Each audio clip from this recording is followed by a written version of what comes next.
What's up, FOA Squad? I'm Anthony, and welcome to our channel, Life with Anthony. I hope everyone is doing well out there and had a great weekend. I had a really good weekend past weekend. It flowed nicely. There was never a moment where I felt like I had to get up and do something. I did the right amount of things that, made my day progress pretty well. I went to see the Batman movie. I liked it a lot.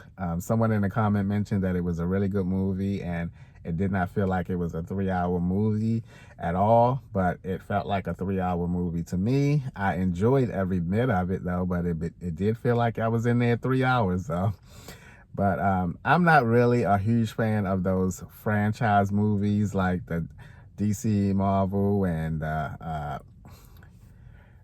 the other ones with Iron Man and them Marvel movies, because I don't know the backstory of all of those characters, and I somehow, whenever I come out of those type movies, I feel like I did not enjoy it as much as people who are into those type of movies and know the character stories and all that kind of stuff.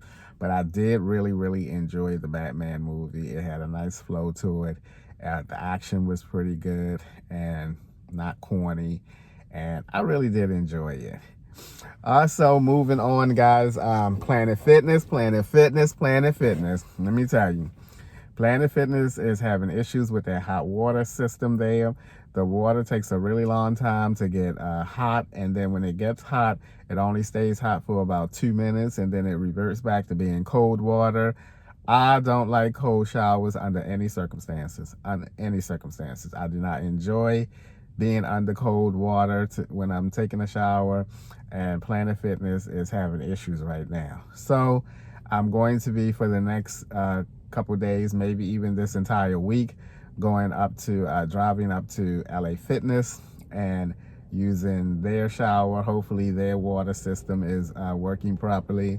And thankfully, I do have a second membership that I can go to, even though it requires me to hop on the Beltway and drive up the road 10 minutes.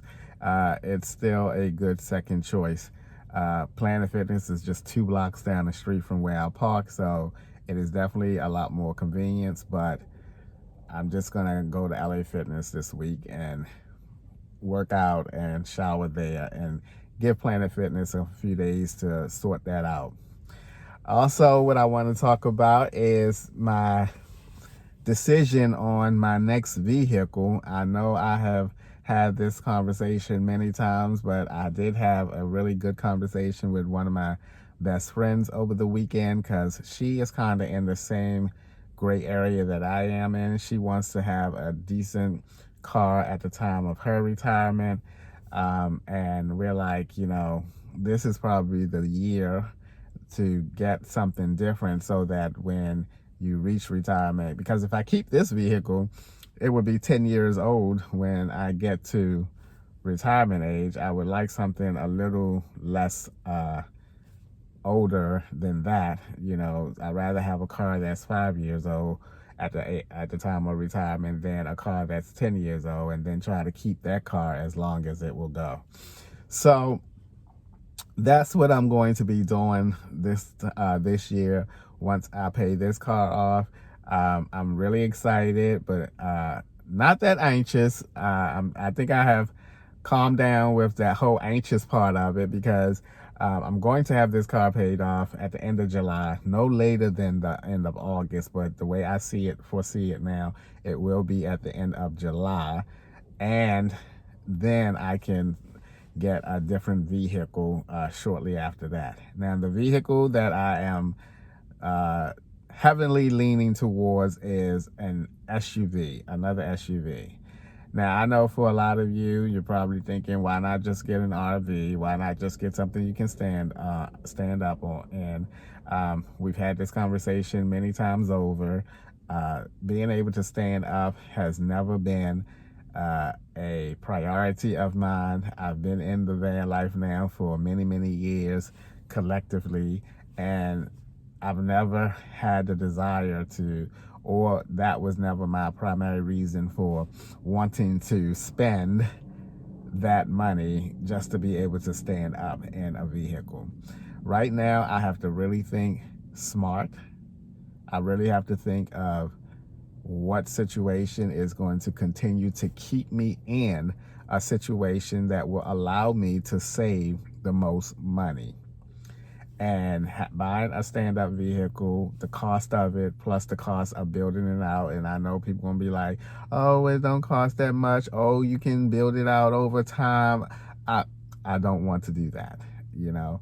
I'm going to get something that is still as practical, just as practical as this vehicle here. I want something that everything in here can easily be transferred over to something else. You know, I don't have to unscrew a bunch of stuff. And no, this is an easy and reliable way. I've never told you guys, I told you guys that I'm comfortable in this car. You know, the main thing was for me to sort out that bed, and it has been working for me.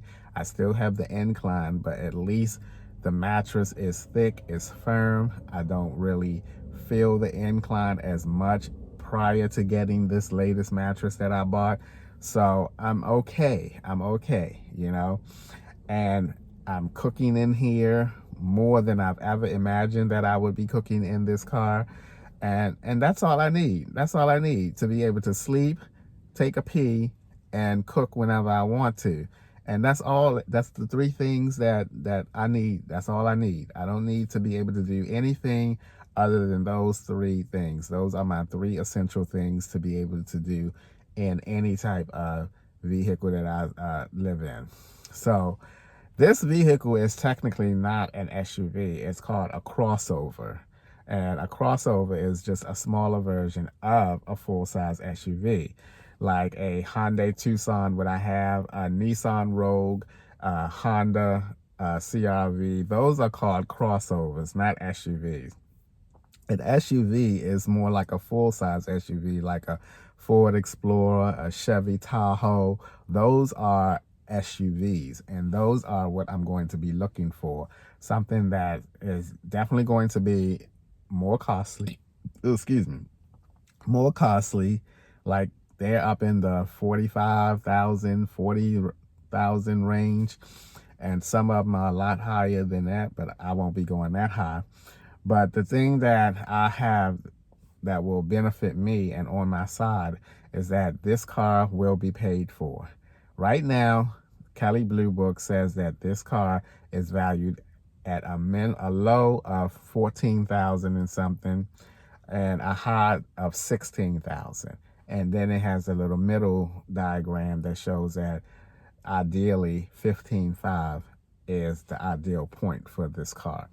So when you take that value, even if I get the low end of it, 14,000, that's 14,000 that's going to be deducted off of my next purchase, and that gives me a little bit of room to buy something a little bit costly than I'm used to.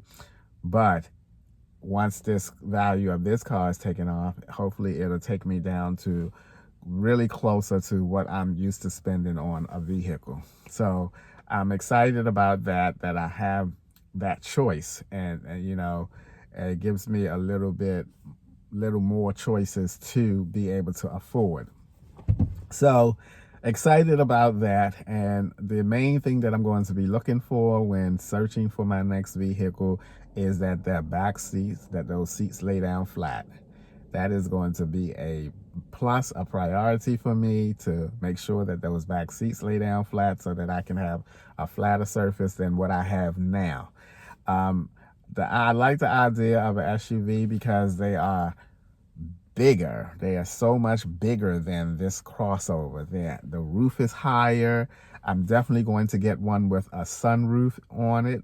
Two sunroofs if I can, you know, but I'm definitely going to get one with one sunroof on it so that in the summertime I can have that bad boy open, have the windows down, have some airflow up in here or whatever, you know. So that's a must. So those two things are a must for me. Sunroof and that seat lay down flat. I know that a lot of you are probably gonna be like, okay, why not just no, not gonna do it. And I want to be able to hopefully stay in this lifestyle for the next few years so that I can save up my money, continue to save up some money. But we'll see. But I'm definitely going to make some type of vehicle change this year.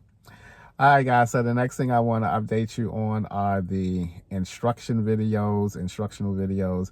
I am really, really happy at the way that they are turning out. I finished the second one on Saturday at the library, and I added it to the first one that I made, and I looked at all of them together, how they flow. I have some music behind them. Now, I want to talk a little bit about why I changed the format from tutorial to instructions. And the main reason is when I go on YouTube and I'm looking at how to do something, I don't want to watch a 10 to 15 minute video showing me how to do something. And so that's why I decided to change the format, because if I get on here each of those videos and start talking and going through the steps, I could tend to ramble on, and what should have been like a 6 or 7 minute video can end up being a 15-minute video.